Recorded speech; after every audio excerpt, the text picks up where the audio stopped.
Me llamo Javier Alcázar, y la noche que humillé a la única persona que de verdad quería a mi hijo, me convertí en el hombre más pobre del mundo. No lo supe en ese momento, claro. En ese instante, yo era un titán de hormigón y acero, un hombre que creía poder comprarlo todo, incluso la paz de un bebé. Mi casa, un chalet de lujo en las afueras, era un mausoleo frío y silencioso, salvo por el llanto incesante de Lucas. Esa noche, sin embargo, había silencio. Un silencio tan denso y extraño que me alarmó. Fue Beatriz, la hermana de mi difunta esposa, quien me susurró al oído con su veneno habitual: Javier, tienes que ver lo que hace esa asistenta con el niño. Es antinatural. Sus palabras fueron la cerilla que prendió la mecha de mi arrogancia, y yo, ciego de prejuicios y dolor, caminé hacia la habitación de mi hijo dispuesto a reafirmar mi control, sin saber que iba a destrozar lo único puro que quedaba en mi vida.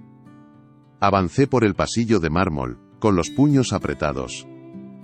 Mi mente, entrenada para identificar problemas y ejecutar soluciones, no veía a una cuidadora, sino una anomalía en mi sistema perfectamente diseñado.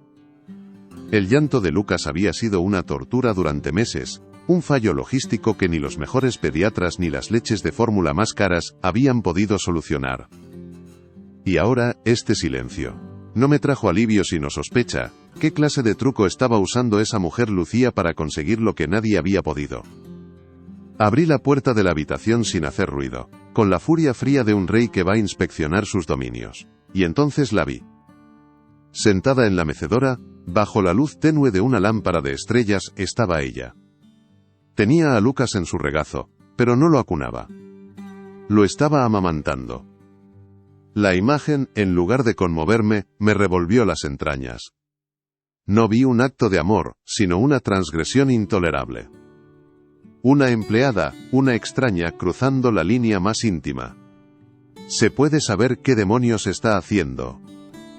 Mi voz sonó como un látigo en la quietud de la habitación. No grité, pronuncié cada palabra con un desprecio helado que buscaba herir, humillar. Lucía se sobresaltó, pero no de miedo. Sus ojos, grandes y tristes, se encontraron con los míos.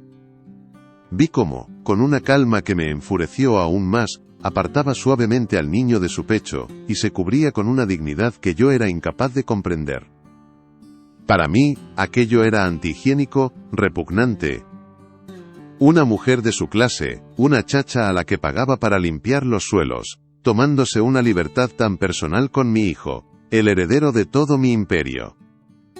No era el acto en sí lo que me ofendía, sino la audaz violación de las barreras sociales que yo había construido tan meticulosamente a mi alrededor. Era una intrusa en mi mundo estéril, y la iba a expulsar con toda la crueldad de la que fui capaz.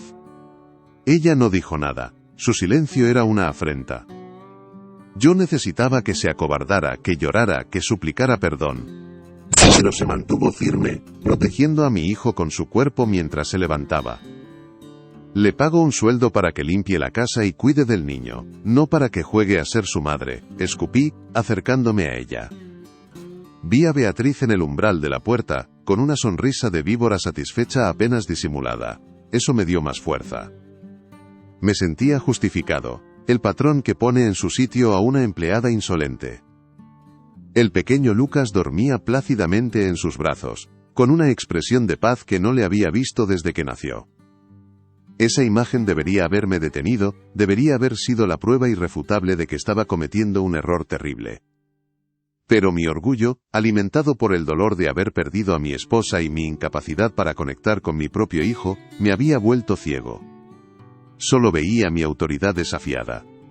Recoja sus cosas, se va de mi casa, ahora mismo. Las palabras salieron de mi boca con una facilidad aterradora. Fue la sentencia final. Lucía asintió lentamente, sin una sola lágrima. Se acercó a la cuna y depositó a Lucas con una ternura infinita, un gesto casi sagrado que contrastaba brutalmente con la violencia de mis palabras. Luego se giró para marcharse. Al pasar a mi lado se detuvo un segundo y me miró directamente a los ojos. En su mirada no había miedo ni odio.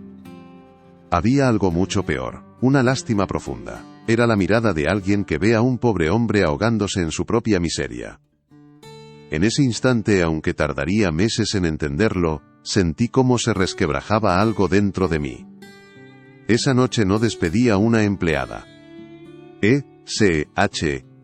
Con acento agudo de mi casa, el alma que le faltaba.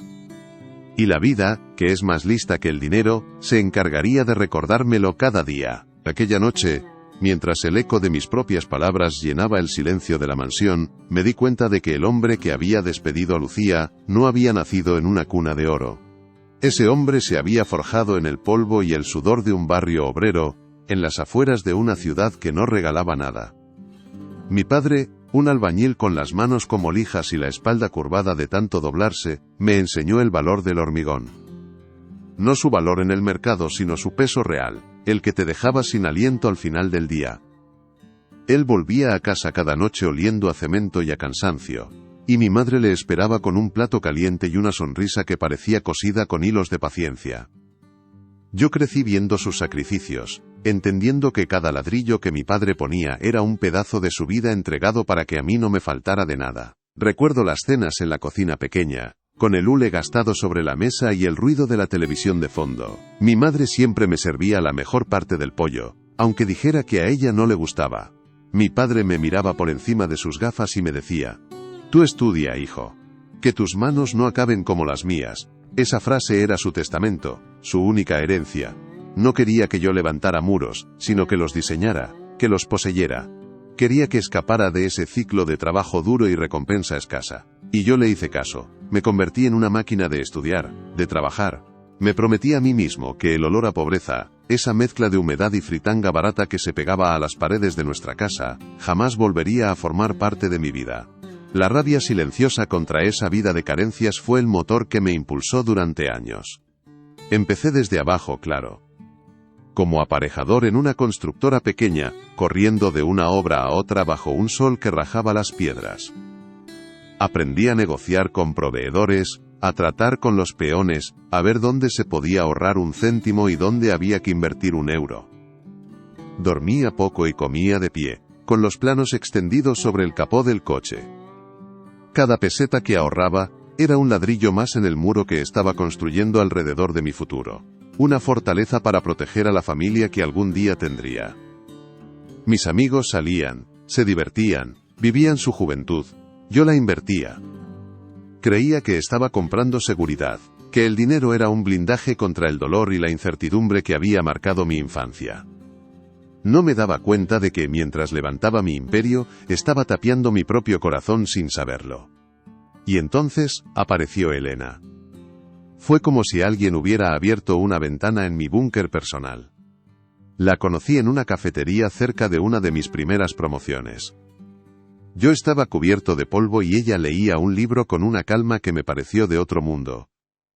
No vio al empresario ambicioso, vio al chaval de barrio que seguía escondido debajo de todas esas capas de dureza. Ella se rió de mi seriedad, de mi obsesión por el trabajo. Me enseñó que había vida más allá de las hojas de cálculo y los permisos de obra. Con ella, por primera vez, sentí que estaba construyendo algo más que edificios. Estaba construyendo un hogar. Su risa era el único sonido que lograba acallar el ruido de las hormigoneras en mi cabeza. Fue Elena quien eligió los terrenos de nuestra casa. Yo quería algo práctico, cerca de la ciudad, una inversión segura. Ella se enamoró de una parcela en las afueras, rodeada de árboles viejos y silencio. «Aquí se puede respirar, Javi», me dijo, y yo, que solo pensaba en metros cuadrados y rentabilidad, le hice caso. Construí esa casa para ella, cada rincón pensado para hacerla feliz. El ventanal del salón para que entrara la luz de la tarde que tanto le gustaba, el jardín donde soñaba con ver jugar a nuestros hijos. Fue la única obra en mi vida que no hice por negocio, sino por amor, y sin embargo con el tiempo, esa casa se convirtió en el monumento a mi mayor fracaso. Recuerdo su manía de llenar la casa de flores frescas. Decía que una casa sin flores era un cuerpo sin alma. Yo me quejaba del gasto, de la tontería que suponía, pero en el fondo me encantaba llegar y oler el perfume de los lirios mezclado con el de su piel. Ella era el alma de esa estructura de hormigón y cristal. Me obligaba a dejar el trabajo en la puerta, a sentarme en el porche a ver el atardecer, a hablar de cosas que no tuvieran que ver con el dinero. Elena era mi ancla a la realidad, a lo que de verdad importa. Me recordaba constantemente que el éxito no se medía en la altura de tus edificios, sino en la profundidad de tus raíces, y mis raíces eran ella. Cuando me dijo que estaba embarazada, sentí un vértigo que ninguna inversión de riesgo me había provocado jamás. Iba a ser padre. Todo por lo que había luchado, cada noche sin dormir, cada sacrificio, de repente cobraba sentido. Iba a darle a mi hijo todo lo que yo no tuve. No solo dinero, sino un legado, un nombre, un futuro sin fisuras. Durante los meses de embarazo, me volví aún más protector, más controlador. Quería que todo fuera perfecto, desde la cuna de diseño hasta el pediatra más prestigioso. Estaba aplicando mi lógica de empresario a la paternidad, creyendo que con los recursos adecuados podía garantizar la felicidad y eliminar cualquier riesgo. Elena se reía de mi planificación milimétrica. Un bebé no es un proyecto de construcción, Javi. No viene con manual de instrucciones, me decía mientras acariciaba su vientre. Ella preparaba la llegada de Lucas de otra manera. Le cantaba nanas por la noche, le leía cuentos, le hablaba como si ya estuviera allí. Estaba tejiendo un vínculo de amor, mientras yo levantaba un andamiaje de seguridad material a su alrededor. No entendía que lo que ella hacía era infinitamente más sólido y duradero que cualquiera de mis estructuras. Creía que mi papel era proveer, proteger desde la distancia, ser el arquitecto de su bienestar, no el compañero de sus emociones. La noche antes de ir al hospital, estábamos sentados en el cuarto del bebé. Todo estaba impoluto, perfecto, silencioso. Elena apoyó su cabeza en mi hombro y me dijo: «Tengo un poco de miedo». Fue una de las pocas veces que la vi vulnerable. Yo en mi torpeza le respondí con lógica: «No tienes por qué, he contratado a los mejores médicos. El hospital es el más moderno de la ciudad. Todo está bajo control». Ella no dijo nada, solo suspiró. Ahora sé que no buscaba un informe de riesgos, buscaba un abrazo. Buscaba que le dijera que yo también tenía miedo, que estábamos juntos en esto. Pero yo no supe dárselo. Le ofrecí certezas de hormigón cuando ella necesitaba la fragilidad de un abrazo compartido. Ese fue nuestro último momento de calma. Lo que vino después fue una pesadilla de luces blancas, pasillos estériles, y un silencio que gritaba más que cualquier alarma. La complicación en el parto fue súbita, brutal. Recuerdo la cara de los médicos, susurros apresurados, y a mí, apartado en una sala de espera, sintiéndome el hombre más inútil y poderoso del mundo. Tenía millones en el banco, contactos en todas partes, pero no podía hacer nada para detener lo que estaba pasando. El dinero, mi Dios, mi herramienta, mi escudo, no servía para absolutamente nada. Fui testigo de cómo mi universo, tan cuidadosamente construido, se desmoronaba en cuestión de horas. Cuando todo acabó, una enfermera me puso un pequeño bulto envuelto en una manta en los brazos. «Es un niño sano, enhorabuena», me dijo con una compasión que me resultó insoportable. Miré a ese pequeño ser, a Lucas, y no sentí la alegría que se supone que debía sentir. Solo vi el precio que había costado. Era la prueba viva de mi pérdida, el recordatorio de que Elena ya no estaba. La había perdido a ella para tenerlo a él. En ese momento, una parte de mí se rompió para siempre. Cogí a mi hijo y volví a esa casa inmensa, a ese mausoleo que había construido para una reina que ya no reinaría en él. El silencio de la casa era ensordecedor. Desde ese día, me dediqué al trabajo con una ferocidad suicida. Era mi única anestesia. Delegué el cuidado de Lucas en una sucesión de niñeras profesionales caras y eficientes, que trataban a mi hijo como un objeto delicado que había que mantener limpio y alimentado.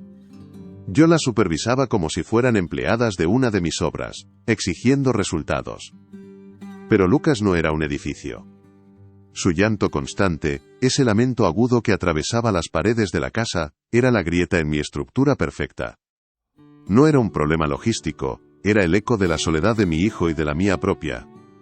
Intenté callarlo con los mejores biberones, las cunas más tecnológicas, pero el llanto no cesaba. La llegada de Beatriz, la hermana de Elena, no ayudó. Se instaló en casa con la excusa de apoyarme, pero su presencia solo añadía una capa de frialdad y superficialidad a todo. Criticaba a las niñeras, me daba consejos vacíos y miraba a Lucía, la asistenta, con un desprecio que no se molestaba en disimular. Beatriz representaba todo lo que yo había llegado a valorar. las apariencias, el estatus, el control. Su veneno sutil alimentaba mis peores instintos, mi desconfianza hacia todo lo que no podía comprar o entender. Me convenció de que el problema de Lucas era culpa de los demás, nunca de mi ausencia. Y así llegué a esa noche. Cansado, frustrado y con el corazón cerrado a cal y canto. Cuando Beatriz me susurró que Lucía hacía algo antinatural con el niño, no lo dudé. Mi mente, programada para ver amenazas y transgresiones, no vio un acto de compasión, sino una invasión. Una empleada de bajo nivel cruzando una línea sagrada. La imagen de ella amamantando a mi hijo no me conmovió, me indignó. Era un desafío a mi autoridad, a mi mundo ordenado donde cada persona tiene su lugar y sus límites. Vi su gesto como una usurpación, sin darme cuenta de que ella le estaba dando a Lucas lo único que mi fortuna no podía comprar: calor, consuelo, un pedazo de alma. Mi pasado me había enseñado a desconfiar de la bondad gratuita, a ver siempre un interés oculto. La pobreza te enseña a ser duro para sobrevivir, y la riqueza te enseña a ser desconfiado para proteger lo que tienes. Yo era una mezcla de ambas cosas, un hombre hecho a sí mismo que había olvidado cómo sentir. La dedicación de mi padre, el amor incondicional de mi madre, la alegría de Elena, todo eso había quedado enterrado bajo capas de dolor y orgullo. Me había convertido en el rey de un castillo vacío, vigilando mis tesoros mientras el más importante de todos, mi propio hijo, se moría de hambre de afecto delante de mis narices. Por eso, cuando FHE con acento agudo a Lucía, no solo estaba despidiendo a una empleada, estaba expulsando la última oportunidad de redención que me quedaba. Estaba echando el recuerdo vivo de Elena, de la calidez, de todo lo que había perdido. En su mirada de lástima, mientras se marchaba, no vi la de una mujer humillada, sino el reflejo del pobre hombre en el que me había convertido. Un hombre que había sacrificado su vida para construir un refugio, y que, una vez dentro, se había olvidado de cómo vivir. Había levantado un imperio para mi familia, y en el proceso, había destruido cualquier posibilidad de tener una. Después de esa noche, el llanto volvió. Pero era un llanto diferente, más profundo, como si no solo pidiera comida, sino que lamentara una pérdida que no sabía nombrar. Yo, en mi infinita estupidez, creí que era una cuestión de encontrar a la profesional adecuada. Desfilaron por mi casa las mejores niñeras de la ciudad, mujeres con currículums impecables y uniformes almidonados que olían a desinfectante. Les pagaba fortunas, les exigía informes diarios, pero ninguna lograba el milagro. Lucas las rechazaba a todas. Su llanto se convirtió en la banda sonora de mi fracaso, un recordatorio constante de que había echado de mi casa la única melodía que podía calmarlo. Era como si el niño, con su instinto animal, supiera que le habían arrancado algo vital. Yo intentaba suplir esa ausencia con objetos, con la última cuna inteligente, con móviles que proyectaban galaxias en el techo, pero solo conseguía que el silencio, cuando por fin llegaba, fuera aún más pesado y acusador. El tiempo empezó a pasar, y el llanto agudo de Lucas se fue transformando en un silencio espeso. Creció como una planta de interior, sin luz directa, en los pasillos fríos de aquella casa que nunca fue un hogar. Se convirtió en un niño serio, de ojos grandes y observadores, que rara vez sonreía. Yo intentaba conectar con él a mi manera, la única que conocía, a través del dinero. Le compraba los juguetes más caros, los que anunciaban en la tele, y los dejaba en su habitación como ofrendas a un pequeño dios desconocido. Él los miraba con indiferencia, a veces ni los sacaba de la caja. Prefería la compañía de la cocinera o del jardinero, gente sencilla que le hablaba con cariño y no le exigía nada.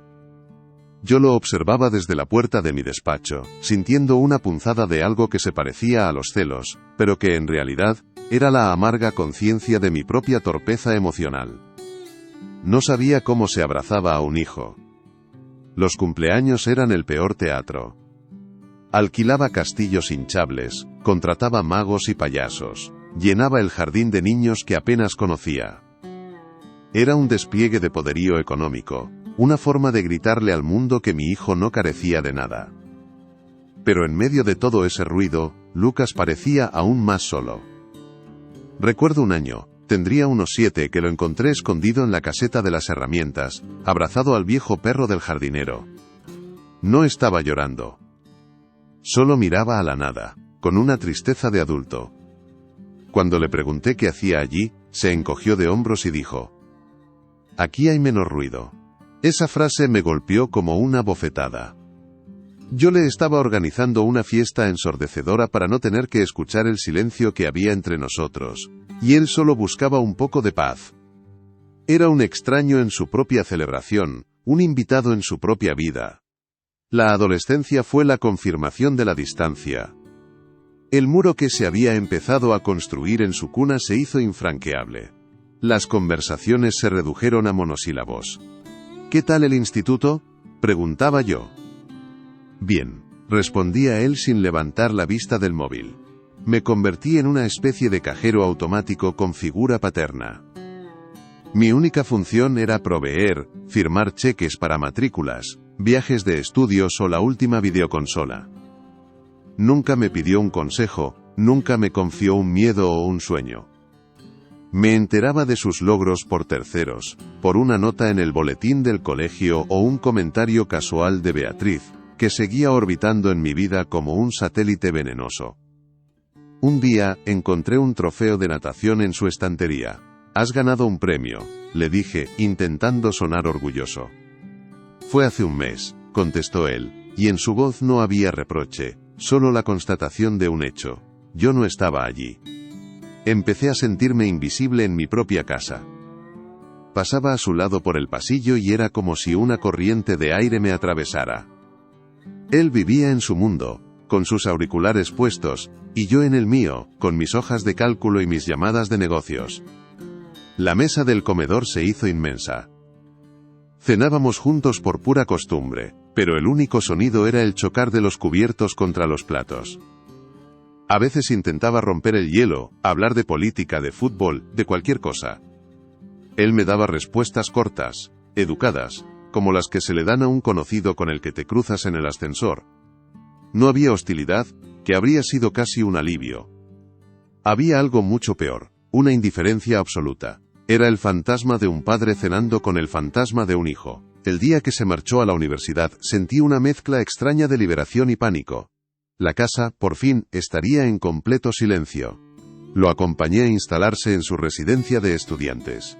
Montamos muebles, colocamos libros, todo con una eficiencia fría, como dos operarios cumpliendo una tarea.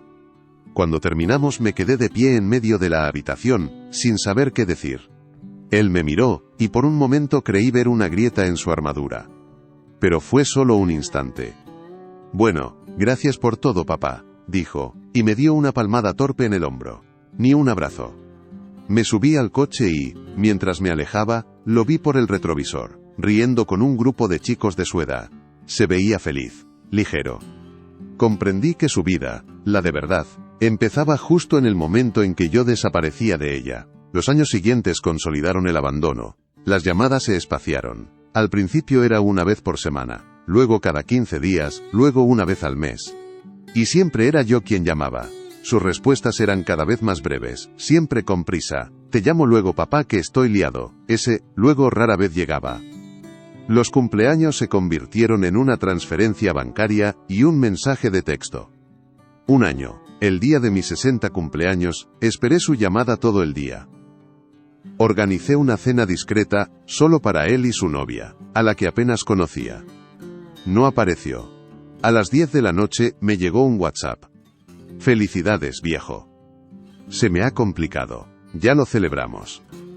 Esa noche, me senté solo en la cabecera de la mesa, con 2 sitios vacíos a cada lado, y comprendí que ya no era una prioridad. Era una complicación.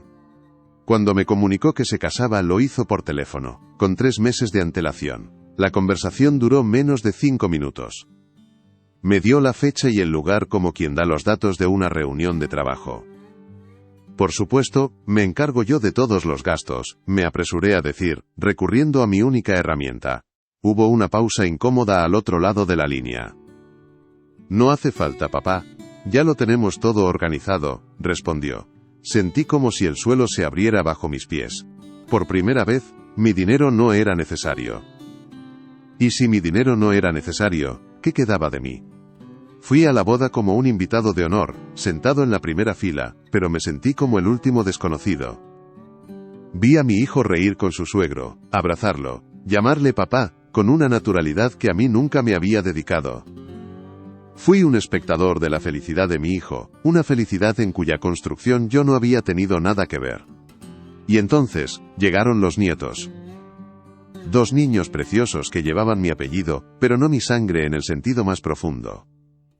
Lucas y su mujer, Laura, venían a casa de vez en cuando, en visitas que parecían programadas por un secretario. Duraban exactamente 2 horas. Los niños me llamaban abuelo Javier, con una formalidad que me helaba el alma. Yo intentaba jugar con ellos, les compraba regalos desproporcionados, pero me miraban con la desconfianza con la que se mira a un extraño. Se aferraban a las piernas de su madre, tímidos, incómodos. Laura, una mujer amable pero distante, hacía esfuerzos por mantener una conversación cordial conmigo, pero sus ojos siempre buscaban la puerta. Eran visitas de compromiso, un trámite que había que cumplir para mantener las apariencias. La silla vacía en las cenas de Navidad se convirtió en mi realidad. Al principio ponían excusas. Este año nos toca con los padres de Laura. Los niños están con gripe. Yo fingía entender, les decía que no se preocuparan. Pero la verdad es que me partía el corazón. Me imaginaba la escena. Una casa llena de risas, de calor familiar, de ese desorden feliz que yo nunca supe crear.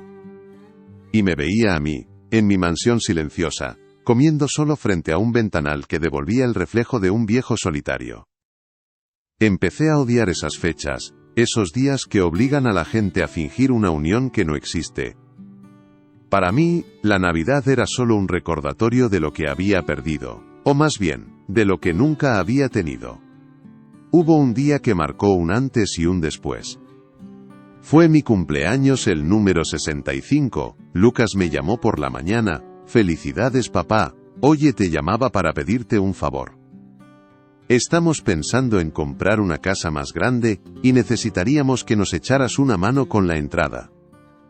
No hubo un, ¿cómo estás? No hubo un, ¿qué tal lo vas a celebrar? La felicitación fue el prólogo para la petición. Me sentí utilizado, reducido a mi función de proveedor. Le dije que sí, por supuesto. Le transferí el dinero esa misma tarde. No volví a saber de él en 2 semanas. Ni un mensaje de agradecimiento. El dinero había llegado, la transacción se había completado. Mi utilidad, por el momento, había terminado. La humillación más sutil, la que más me dolió, llegó poco después. Fui a su casa sin avisar. Una estupidez por mi parte, lo sé. Quería llevarles un regalo a los niños. Abrí la cancela del jardín, que estaba abierta, y los oí reír en la parte de atrás. Me asomé con cuidado y los vi a todos en la piscina. Lucas, Laura, mis nietos y los padres de ella. Era una estampa de felicidad perfecta. Me quedé allí, escondido detrás de un seto, observándolos como un ladrón. En ese momento, el padre de Laura levantó a mi nieto en brazos y el niño le gritó, «¡Abuelo!». Sentí una punzada tan física que tuve que apoyarme en la pared. Yo era el abuelo biológico, el del dinero, el del apellido. Pero el abuelo de verdad, el del corazón, era él. Di media vuelta y me marché sin hacer ruido. Nadie supo que había estado allí. A partir de ese día, dejé de intentarlo. Dejé de llamar, dejé de proponer visitas. Quería ver cuánto tardaban en darse cuenta de mi ausencia. Pasó 1 mes. Luego 2. A los 3 meses, recibí una llamada de Laura. «Javier, ¿está todo bien? Hace mucho que no sabemos de ti». Su voz sonaba preocupada, pero era una preocupación educada, la que se tiene por un vecino anciano. Le dije que estaba bien, que solo había estado ocupado. Era mentira. No había estado más solo y desocupado en toda mi vida. Colgué el teléfono y me di cuenta de la verdad. Yo no formaba parte de sus vidas. Era un apéndice, una nota a pie de página. Podía desaparecer, y el texto principal de sus vidas seguiría teniendo perfecto sentido. El abandono no fue un acto único o un portazo, fue una lenta y silenciosa erosión. Fue como el agua que se filtra gota a gota por una grieta, y acaba por derrumbar un muro. Cada llamada no devuelta, cada cumpleaños olvidado, cada visita pospuesta fue una gota más. Me fui convirtiendo en un eco en mi propia familia, una voz lejana que cada vez se oía menos. Mis logros, mi imperio, todo lo que había construido para darles un futuro, se había convertido en los barrotes de oro de mi propia jaula. Les había dado todo lo que el dinero podía comprar, y en el proceso, les había negado lo único que realmente necesitaban, a mí. Y así me encontré, con 70 años, paseando por las habitaciones vacías de una casa que pesaba como una losa.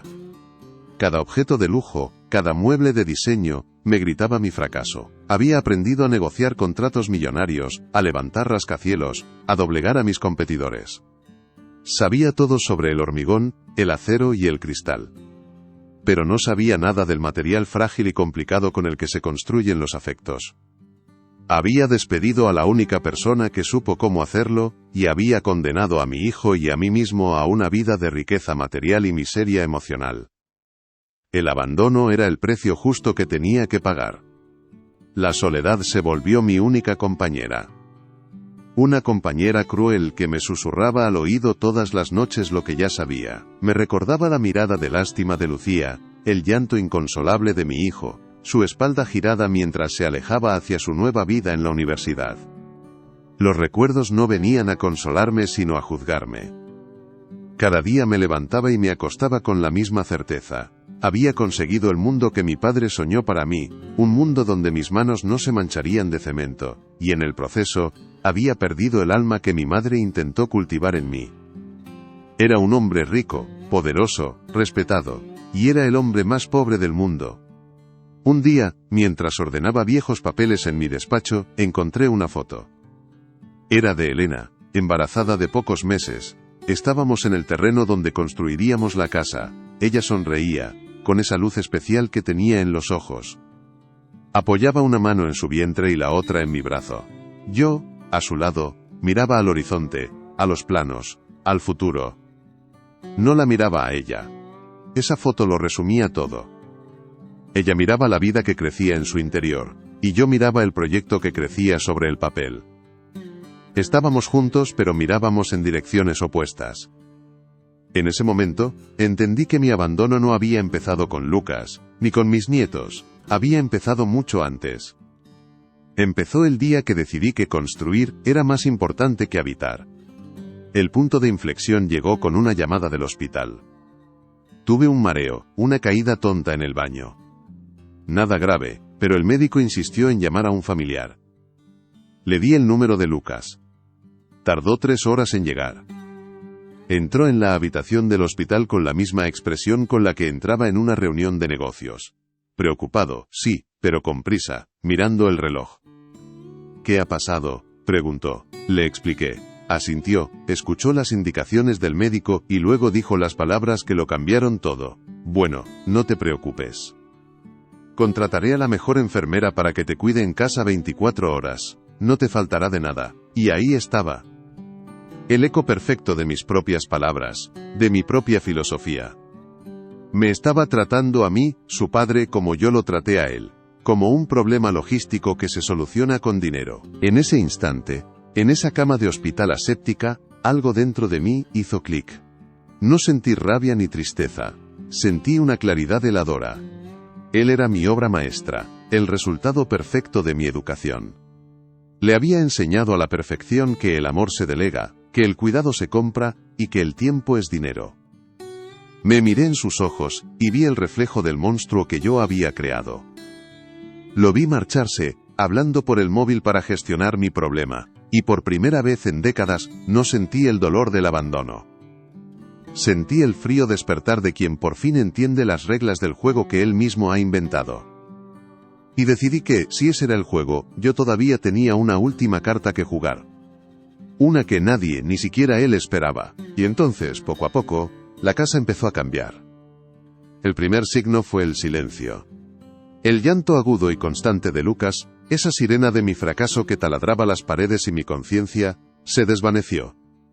Al principio, el silencio era tan extraño que me resultaba inquietante. Bajaba de mi despacho varias veces al día, esperando encontrarme lo peor, pero solo encontraba paz. Lucas dormía en su cuna con una placidez que yo jamás le había visto, o estaba en brazos de Lucía, observando el mundo con una calma nueva. Era un milagro silencioso que se instalaba en los rincones de mi mansión, y yo, un hombre que solo creía en los milagros del hormigón y los balances de cuentas, no sabía cómo interpretarlo. Era como si alguien hubiera afinado por fin el instrumento desafinado que era mi vida, y la melodía resultante, aunque suave, era completamente desconocida para mí. Beatriz, por supuesto, se apresuró a colgarse la medalla. ¿Ves, Javier?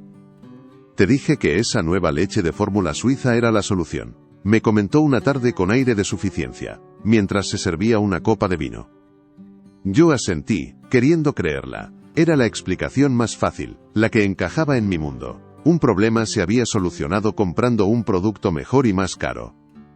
Pero en el fondo, una parte de mí, esa pequeña brújula de instinto que había sobrevivido a años de lógica empresarial, me decía que la respuesta no estaba en una lata de polvos importados. La respuesta estaba en la forma en que Lucía sostenía a Lucas, en el murmullo casi inaudible de las canciones que le cantaba mientras doblaba la ropa, en la serenidad que parecía emanar de ella y contagiar a toda la casa. Comencé a observarla, no como un patrón vigila a una empleada, sino como un científico observa un fenómeno inexplicable. La veía desde la puerta entreabierta de mi despacho, mientras ella paseaba al niño por el jardín. No usaba los carritos de diseño que yo había comprado. Lo llevaba pegado a su cuerpo, en un simple fular de tela, y le iba nombrando las flores, los árboles, las nubes. Gestos sencillos, gratuitos, que ninguna de las niñeras con másteres en puericultura se había molestado en hacer. Y Lucas respondía. Sus pequeños puños, que antes siempre estaban apretados con tensión, se abrían. Sus ojos, antes nublados por el llanto, ahora seguían con curiosidad el vuelo de un pájaro. Estaba presenciando el despertar de mi hijo, y me sentía como un extranjero mirando a través de un cristal. Un día ocurrió algo que resquebrajó un poco más mi coraza. Estaba revisando unos planos en el salón cuando escuché un sonido que no había oído nunca en esa casa. Una risa de bebé, limpia y cristalina. Me levanté de un salto y fui sigilosamente hacia el cuarto de juegos. Allí estaba Lucía, sentada en el suelo, haciéndole cosquillas en la barriga a Lucas con una pluma que se había encontrado en el jardín. Y mi hijo se reía a carcajadas, con todo su pequeño cuerpo sacudido por una alegría pura y desbordante. Me quedé paralizado en el umbral, con un nudo en la garganta. Había gastado una fortuna en juguetes interactivos y móviles con proyecciones galácticas, y la felicidad de mi hijo cabía en una simple pluma de pájaro y en las manos de aquella mujer. En ese momento sentí una punzada de algo que no supe identificar. ¿Celos? ¿Admiración? ¿Vergüenza? Beatriz también lo escuchó. Su reacción fue muy diferente a la mía. La vi aparecer detrás de mí, y su rostro, en lugar de iluminarse, se contrajo en una mueca de desagrado. Esto no es bueno, Javier, me susurró, apartándome de la puerta. El niño está creando una dependencia insana con la asistenta. Es una mujer de otra clase. No es una influencia adecuada para el heredero de los Alcázar. Sus palabras eran veneno envuelto en seda. Apelaban a mi esnobismo, a mi miedo a perder el control, a mi arraigada creencia de que cada persona tiene un lugar y no debe salirse de él. Plantó la semilla de la duda, y mi mente, acostumbrada a ver el mundo en términos de jerarquías y límites, empezó a regarla sin darme cuenta. A partir de ese día, mi vigilancia se volvió sospecha. La paz que Lucía había traído a la casa comenzó a parecerme una anomalía, una estrategia. ¿Qué quería aquella mujer? ¿Por qué esa dedicación que excedía con mucho las obligaciones de su sueldo? Mi mente de empresario, entrenada para buscar siempre el interés oculto, no podía aceptar la simple bondad como explicación. La veía hablarle al niño en voz baja, y me preguntaba qué secretos le contaba. La veía calmarlo con una sola caricia, y me preguntaba qué clase de poder tenía sobre él. Beatriz alimentaba mis paranoias con comentarios sutiles, con miradas de desaprobación, tejiendo una red de desconfianza a mi alrededor. Y yo, ciego de dolor y arrogancia, me dejé atrapar. La trampa se cerró una noche de tormenta. Yo estaba en mi despacho, intentando concentrarme en un proyecto, pero el sonido de los truenos me ponía nervioso. Beatriz entró sin llamar, con el rostro pálido y una expresión de alarma perfectamente ensayada. Javier, tienes que venir. Ahora mismo, dijo con voz temblorosa. La asistenta está en el cuarto de Lucas. Lleva 1 hora encerrada con él, y hay un ruido muy raro. Tienes que ver lo que está haciendo. Cada una de sus palabras fue calculada para encender mi furia. La idea de que algo raro estuviera ocurriendo en el santuario de mi hijo, bajo mi propio techo, me hizo levantarme de la silla con el corazón latiendo con fuerza. Caminé por el pasillo de mármol, que parecía más frío y largo que nunca. El eco de mis pasos era el único sonido, aparte de la lluvia golpeando los ventanales. Mis puños estaban apretados, mis nudillos blancos. No iba a ver qué pasaba, iba a reafirmar mi autoridad, a poner fin a lo que fuera que estuviera alterando el orden de mi universo. Beatriz me seguía a unos pasos, como una sombra satisfecha. Al llegar a la puerta del cuarto de Lucas me detuve. No se oía nada, ni llanto, ni ruidos extraños. Solo un silencio profundo, casi sagrado. Eso, en lugar de calmarme, me enfureció aún más. ¿Qué clase de brujería estaba ocurriendo ahí dentro? Abrí la puerta de golpe, sin hacer ruido. La habitación estaba en penumbra, iluminada solo por la luz tenue de una lamparita con forma de luna. Y entonces la vi. Lucía estaba sentada en la mecedora, de espaldas a la puerta. Tenía a Lucas en su regazo, acunándolo suavemente. Pero no era eso lo que me dejó sin aliento. Llevaba una blusa entreabierta, y el niño estaba pegado a su pecho. Lo estaba amamantando. La imagen debería haberme conmovido, debería haberme hecho caer de rodillas ante un acto de amor tan puro. Pero mi mente, envenenada por los prejuicios y el dolor, solo vio una cosa: una transgresión intolerable. Una empleada, una extraña, cruzando la frontera más íntima y personal. Vi suciedad donde había pureza, vi descaro donde había entrega. ¿Se puede saber qué demonios está haciendo? Mi voz sonó como un latigazo en la quietud de la habitación. No grité. Pronuncié cada palabra con un desprecio helado, diseñado para herir, para humillar.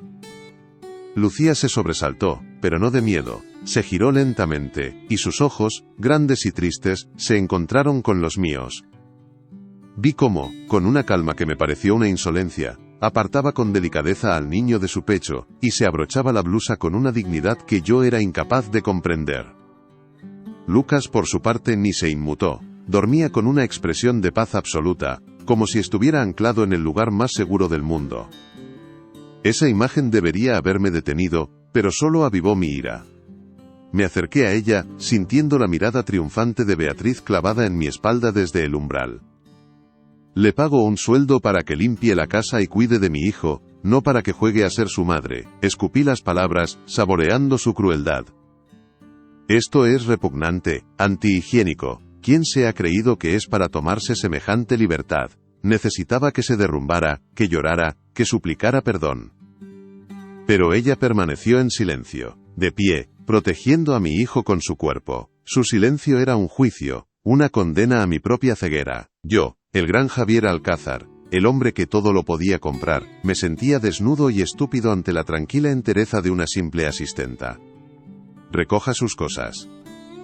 Está despedida. Quiero que se vaya de mi casa ahora mismo, sentencié, con la voz temblando ligeramente por la rabia. Fue el golpe final, el que reafirmaba mi poder. Lucía asintió lentamente, sin derramar una sola lágrima. Se acercó a la cuna y depositó a Lucas con una ternura infinita, un gesto casi sagrado que contrastaba brutalmente con la violencia de mis palabras. Le dio un beso en la frente, un beso que a mí me pareció un acto de posesión intolerable. Luego se giró y caminó hacia la puerta, pasando a mi lado sin mirarme. Creí que todo había terminado, que había ganado. Pero me equivocaba. Justo antes de salir de la habitación se detuvo, se giró y me miró directamente a los ojos. En su mirada no había odio, ni miedo, ni rencor. Había algo mucho peor, una lástima profunda, insondable. Era la mirada de alguien que ve a un pobre hombre, ahogándose en su propia miseria, y no puede hacer nada para salvarlo. Y entonces, con una voz suave pero firme, que cortó el aire como un cuchillo de cristal, pronunció las palabras que demolerían mi mundo. No se preocupe, señor Alcázar, no volveré a tocar a su hijo, dijo, y su voz no tembló. Solo le estaba dando el alimento que el mío no pudo tomar. Murió en mis brazos hace 3 meses, recién nacido. Hizo una pausa, y en ese segundo de silencio pude oír cómo mi corazón se rompía en 1000 pedazos. Solo intentaba calmar un hambre que conozco demasiado bien, el hambre que deja no tener una madre. Sus palabras no fueron un grito, fueron un susurro, pero resonaron en el silencio de la habitación con la fuerza de una explosión. De repente, la escena cambió por completo. Ya no veía a una empleada insolente, sino a una madre rota, compartiendo lo único que le quedaba de su propia maternidad. Vi la inmensidad de su generosidad y la monstruosa pequeñez de mi orgullo. El desprecio que había sentido se transformó en una oleada de vergüenza tan abrumadora que me quemó por dentro. La imagen de Beatriz, sonriendo satisfecha en la puerta, se volvió grotesca, obscena. En ese instante, bajo la luz de la luna de juguete, comprendí que no había despedido a una empleada. Había echado de mi casa al alma que le faltaba. Y me quedé solo, en medio de las ruinas de mi propio juicio, sintiéndome el hombre más pobre y estúpido del mundo. Me quedé paralizado en medio de la habitación, con el eco de sus palabras rebotando en las paredes de mi cráneo, el alimento que mi propio hijo no pudo tomar. Cada sílaba era un ladrillo que se desprendía de la fachada de mi arrogancia, dejándome a la intemperie desnudo ante la verdad. El mundo, mi mundo tan ordenado y predecible, se había puesto del revés. El desprecio que sentía se convirtió en una ola de vergüenza tan caliente y densa que me costaba respirar. Miré a Beatriz, que seguía en el umbral, y su sonrisa de triunfo se había congelado en una mueca de estupor. Por primera vez, la vi como lo que era, un parásito alimentándose de mi dolor. Y a Lucía, que ya se había ido, la vi como la única persona que había intentado sanarlo. El silencio que dejó a su paso no era de paz, era el silencio de una tumba recién cavada, la mía. Esa noche no dormí. Me senté en la mecedora donde ella había estado, la misma que Elena había elegido con tanta ilusión. La casa, mi fortaleza de hormigón, se sentía frágil, como si sus cimientos estuvieran construidos sobre arena. Cada sombra parecía un reproche. Me levanté y fui a la cuna. Lucas dormía ajeno a todo, con esa paz que ella le había regalado. Le toqué la mejilla con el dorso de un dedo, con un cuidado que no sabía que poseía. ¿Cómo había podido ser tan ciego? Había confundido un acto de generosidad infinita con una ofensa. Una madre rota le estaba dando a mi hijo el consuelo que ella misma no pudo tener, y yo la había humillado por ello. La vergüenza no era un sentimiento, era un peso físico que me aplastaba el pecho, una deuda que no sabía cómo empezar a pagar. Me sentí un hombre hueco, un cascarón brillante lleno de nada. Al amanecer bajé a la cocina. Beatriz estaba allí, preparando café como si nada hubiera pasado, con esa normalidad suya que siempre me había parecido elegante, y que ahora me resultaba obscena. Bueno, menos mal que nos hemos librado de esa mujer, dijo sin mirarme, mientras buscaba una taza.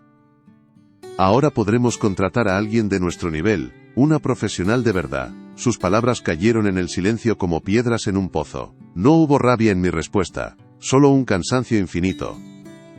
Me di cuenta de que ella era parte de la enfermedad, el veneno que había alimentado mi peor versión. Representaba todo lo que yo había construido, un mundo de apariencias, de clases, de frialdad, un mundo donde un acto de amor puro se consideraba antinatural. Y en ese momento supe que para sanar, tenía que demoler ese mundo por completo. Subí las escaleras con una determinación que no había sentido en años. No era la determinación fría del empresario que va a cerrar un trato, sino la urgencia desesperada de un náufrago que ve un trozo de madera a lo lejos. Tenía que encontrarla. Tenía que pedirle perdón, aunque fuera lo último que hiciera. Al llegar al vestíbulo, la vi. Estaba junto a la puerta principal, con un pequeño bolso en la mano, esperando a que el jardinero la llevara a la estación. Estaba de espaldas, a punto de desaparecer de mi vida para siempre. Beatriz apareció detrás de mí, con un sobre en la mano. «Aquí tienes tu finiquito», le dijo con desdén, extendiéndoselo. «Es más de lo que mereces, pero el señor Alcázar es un hombre generoso». Ese fue el detonante. La última gota de veneno que colmó el vaso. «Beatriz». Mi voz sonó extraña, como si viniera de otra persona. Ambas se giraron. «Dale el sobre a ella», dije señalando a Lucía con la cabeza. Y luego, haz tus maletas, tienes 1 hora para irte de mi casa. La cara de Beatriz pasó del desconcierto a la furia. ¿Qué estás diciendo, Javier? ¿Te has vuelto loco? Soy la hermana de tu difunta esposa. Intentó tocarme el brazo, pero me aparté como si quemara. He dicho que te vayas, repetí, y esta vez mi voz no tembló. Era el sonido del acero. Has vivido aquí el tiempo suficiente, se acabó. Ella me miró con odio. Luego miró a Lucía con un desprecio aún mayor. Arrojó el sobre al suelo y se fue escaleras arriba, soltando un portazo que hizo temblar los cristales. Por primera vez en meses, sentí que el aire de la casa era un poco más respirable. Y entonces me quedé a solas con Lucía. Ella seguía allí, inmóvil, con la mirada fija en el suelo como si no quisiera ser testigo de nada de aquello. El sobre con el dinero yacía entre nosotros. Había ensayado 1000 discursos en mi cabeza durante la noche, palabras elocuentes, justificaciones, promesas. Pero al verla allí, tan digna en su dolor, tan entera en su humildad, todas las palabras se me antojaron inútiles, vacías. Solo había una forma de cruzar el abismo que yo mismo había cavado entre nosotros. Solo había un lenguaje que podía expresar la magnitud de mi arrepentimiento. Di un paso hacia ella, luego otro. Y entonces, lentamente doblé las rodillas y me arrodillé en el frío suelo de mármol. Levanté la vista hacia ella. Sus ojos se abrieron de par en par, llenos de una sorpresa que no supo ocultar. Por primera vez, la vi vulnerable. Lucía, dije, y mi voz se rompió. Tuve que tragar saliva para poder continuar. Perdóname. La palabra salió como un susurro, cargada con todo el peso de mi vergüenza. He sido un imbécil arrogante y ciego. He sido un monstruo. Hice una pausa, buscando las palabras correctas, las únicas que importaban. No te pido que te quedes para cuidar de mi hijo. Eso sería pedir demasiado. La miré a los ojos, suplicando. Te pido que te quedes para enseñarme a mí. Para enseñarme a ser el padre que él necesita. Por favor, enséñame a quererlo. No sé cómo hacerlo. Ella no dijo nada durante un largo rato. El único sonido era el tic-tac del reloj de pared, marcando los segundos de mi sentencia. Vi una lágrima, una sola, resbalar por su mejilla. No era una lágrima de tristeza, sino de algo más complejo. Se agachó, no para ayudarme a levantarme, sino para quedar a mi altura. Recogió el sobre del suelo y me lo puso en la mano. No necesito su dinero, señor Alcázar, dijo con voz suave. Solo necesito que se levante de ahí. Luego, con una delicadeza infinita, me tendió la mano. Yo la tomé, y su tacto era cálido, real. Me ayudó a ponerme en pie. En ese gesto, en ese contacto, se selló un pacto silencioso. No hablamos más. Ella simplemente dejó su bolso en el suelo, y se dirigió hacia la cocina. Y yo supe que se quedaba. Supe que me había dado una segunda oportunidad. Los meses que siguieron fueron una lenta reconstrucción. Lucía no se convirtió en la señora de la casa de la noche a la mañana. Se mantuvo en su papel, pero las fronteras se fueron difuminando. Se convirtió en mi maestra silenciosa. Yo la observaba, la imitaba. Aprendí a distinguir los llantos de Lucas, a saber si eran de hambre, de sueño o de necesidad de un abrazo. Aprendí a cambiar un pañal sin parecer un ingeniero montando un mueble. Empecé a llegar antes del trabajo, no por obligación, sino porque quería. Quería estar allí para el baño, para el cuento de antes de dormir, que Lucía le leía con una voz que calmaba hasta las fieras. Poco a poco, la casa dejó de ser un mausoleo, y empezó a llenarse de los sonidos de una vida normal. Risas, balbuceos, incluso alguna que otra discusión sobre la temperatura del puré. Un día, Lucía trajo flores frescas del mercado, un ramo de lirios blancos, las puso en un jarrón en el salón, en el mismo sitio donde Elena solía ponerlas. El perfume llenó la estancia y, por primera vez, el recuerdo de mi esposa no me trajo un dolor agudo, sino una melancólica gratitud. Lucía no estaba intentando reemplazarla. Estaba, a su manera, honrando su memoria, devolviéndole el alma a la casa que ella había soñado. Esa tarde, mientras veíamos a Lucas intentar dar sus primeros pasos en el jardín, le conté a Lucía cosas de Elena. Le hable, con acento agudo de su risa, de su manía de andar descalza por la hierba. Y ella me escuchó, sin juzgar, sin interrumpir. Estábamos construyendo algo nuevo sobre las ruinas de nuestro dolor compartido, un puente frágil hecho de respeto y confidencias. El verdadero milagro ocurrió un domingo por la mañana. Yo estaba en el suelo, jugando con Lucas y unos bloques de construcción. Él se reía, intentando apilarlos. En un momento dado, se tambaleó y se cayó de culo. Empezó a hacer un puchero, a punto de llorar.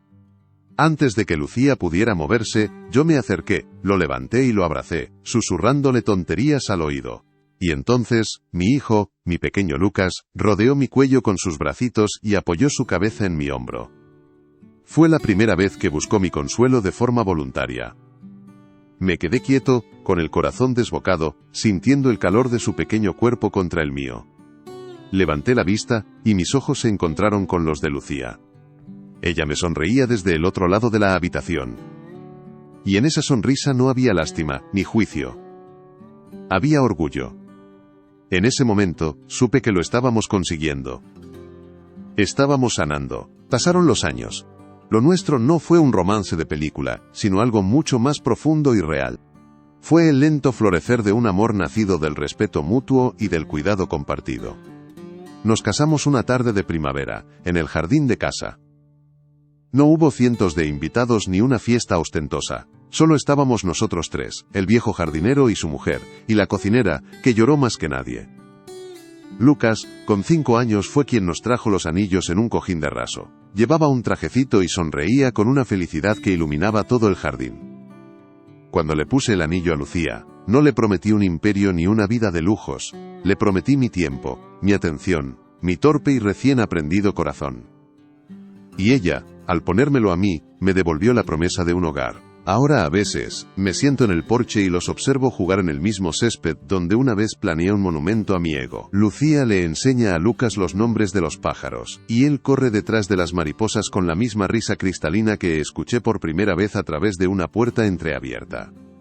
Me he convertido en el hombre que mi padre quería que fuera, uno con las manos limpias, pero he aprendido la lección que él nunca pudo enseñarme, que los cimientos más sólidos no están hechos de hormigón, sino de humildad. He aprendido que la verdadera riqueza no se mide en metros cuadrados, sino en la calidez de una mano que aprieta la tuya cuando cae la tarde. Y esa es la historia de cómo lo perdí todo para encontrar lo único que de verdad importaba. Tuve que arrodillarme en el suelo de mi propia casa para aprender a ponerme de pie como un hombre de verdad. ¿Qué habríais hecho vosotros en mi lugar? Escuchad la historia hasta el final y decidme, ¿qué habríais hecho en mi lugar? Y por favor, decidme desde qué ciudad me escucháis. Necesito saber que no estoy solo en esto. Si conocéis a alguien que necesite escuchar este tipo de historia, compartid este vídeo. Y suscribíos para más historias de dignidad y lecciones de vida como esta.